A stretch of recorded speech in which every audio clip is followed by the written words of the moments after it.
उधळली आहे. म्हणजे समजा एखादा व्यक्ती रस्ता चुकला, तर रस्ता चुकल्यानंतर तो एका ठिकाणी आला, त्याला दोन रस्ते दिसले, कुठल्या रस्त्यात जाऊ असा प्रश्न निर्माण झाला, तर तो संभ्रमित म्हणतो आपण. पण त्याच वेळी त्याला कुठेतरी पाणी दिसायला लागलं आणि त्या पाण्याकडे तो पाहायला लागला. नंतर जेव्हा त्याच्या लक्षात येतं की मृगजळ आहे, तर त्याला त्या ठिकाणी भ्रमित असं म्हटलं जातं.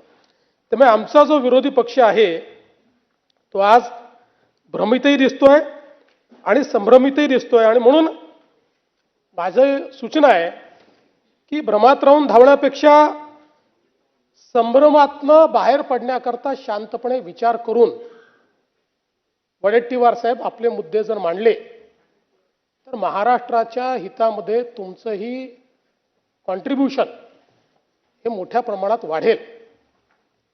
त्याची अपेक्षा आहे, त्याची आवश्यकता आहे.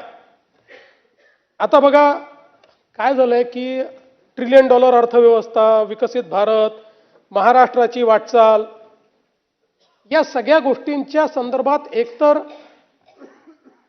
विरोधी पक्षाच्या मनात फार मोठी गल्लत आहे, तो विषयच त्यांनी समजून घेतलेला नाही.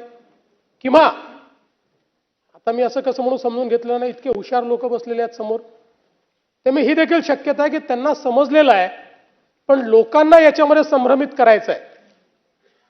आणि म्हणून अशा पद्धतीनं मुद्दे त्या ठिकाणी मांडले जात आहेत. खरं म्हणजे मी असं म्हणेन की ही जी काही $1 ट्रिलियन इकॉनॉमी वगैरे आपण जी काही म्हणतोय, मंजिलें और भी है, रास्ते और भी है. मंजिलें और भी है, रास्ते और भी है. हम खड़े हैं जहां वहां वास्ते और भी है. बढ़ रहे हैं अब कदम, बढ़ रहे हैं अब कदम, उस मंजिल की तलाश में दिल में जुनून और इरादों में ताकत और भी है. म्हणून आमच्या मनामध्ये कुठेही शंका नाही, महाराष्ट्र देशातली पहिली सब नॅशनल $1 ट्रिलियन इकॉनॉमी होईल. भारत $5 ट्रिलियन इकॉनॉमी होईल. ते तर $4 ट्रिलियनच्या पलीकडे भारत पोहोचलाच आहे. ते भारत पहिली $5 ट्रिलियन इकॉनॉमी होईल याबद्दल आमच्या मनामध्ये कुठलीही शंका नाही. आणि म्हणून खरं म्हणजे या ठिकाणी या संदर्भातली सगळी माहिती मी आपल्याला देणारच आहे. आमच्या भास्करराव जाधवांनी या संदर्भात अनेक गोष्टी मांडल्या. मांडता मांडता त्यांनी वडेट्टीवार साहेबांनी छत्रपती शिवाजी महाराजांचा देखील विषय या ठिकाणी मांडला. भास्कररावांनी टिपू सुलतानचा विषय देखील या ठिकाणी मांडला. पहिल्यांदा तर मी एक गोष्ट सांगतो की आमचा आक्षेप कशाला आहे. आता टिपू सुलतान चांगले होते का वाईट होते याच्यावर आक्षेपच नाही, त्याच्यावर चर्चा कितीही करू. आक्षेप या गोष्टीला आहे की ज्यावेळेस कोणी हे म्हणतं की टिपू सुलतान छत्रपती शिवरायां एवढे मोठे राजे होते, याला आक्षेप आहे. ज्यावेळी असं म्हटलं जातं की छत्रपती शिवरायां एवढाच गुणगान टिपू सुलतानचा केला पाहिजे, त्याला आक्षेप आहे.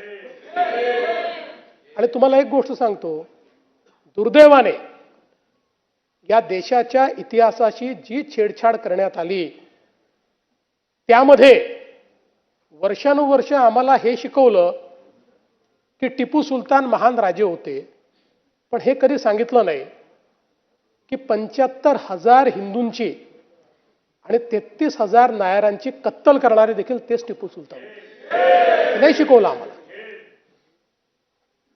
ते इंग्रजांशी लढले सांगितलं, पण कशा करता लढले? स्वतःचं राज्य वाचवायला लढले. आता खरा इतिहास ज्यावेळेस सापडतोय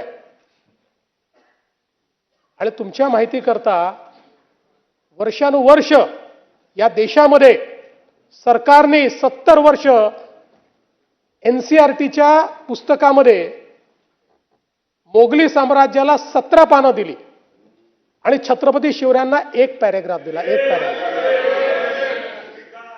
आता मोदी सरकारने या ठिकाणी छत्रपती शिवरायांच्या मराठ्यांच्या इतिहासाला NCERT मध्ये 20 पानं दिल्यात. 20.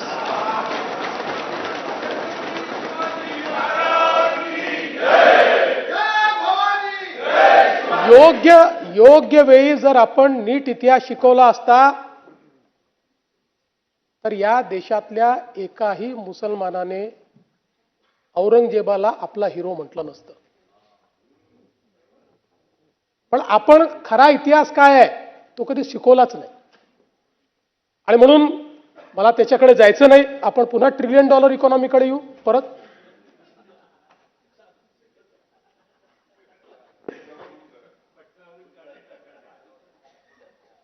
त्यांनी विषय मांडला म्हणून मी उत्तर दिलं, बाकी काही नाही.